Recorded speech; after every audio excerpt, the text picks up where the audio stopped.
માં હાલો મારા મહેલમાં. પૂછ્યું નહીં માએ કોણ છો, અને આવ્યા મહેલમાં. હીરા ને મોતી ને માણેક ને પરવળ ને પૈસા ખનખનતા ને ચાંદી ને.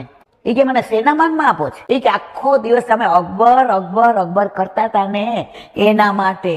બિરબલ કે તમને ઓળખતા હતા માજી? એ કે ના.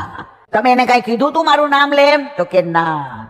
માજી તમને હિન્દુ હતા છતાંય કેમ આટલા વાલા લઈ ગયા? તો કે આખો દિવસ એને અકબર અકબર અકબર. તો અકબર રાજા, અમારા ઠાકોરજી ને અમે એવા જ વાલા છીએ કે શ્રી કૃષ્ણ શરણામાં. તો અમારા ઠાકોરજી ભલે અમે કદાચ સેવા ઓછી કરતા હશું, નામ ઓછું લેતા હશું, અમે અમારા કર્મો કરતા હશું, પણ અમારા મનમાં અમારા સ્વભાવમાં શ્રી કૃષ્ણ શરણમમાં તો ચાલુ જ હોય છે. તો તમારા જેવા વ્યક્તિ મનુષ્યને જો અકબર અકબર કરીએ તો રાજી થાય, તો અમારા ઠાકોરજી તો કેવા પ્રસન્ન થાય.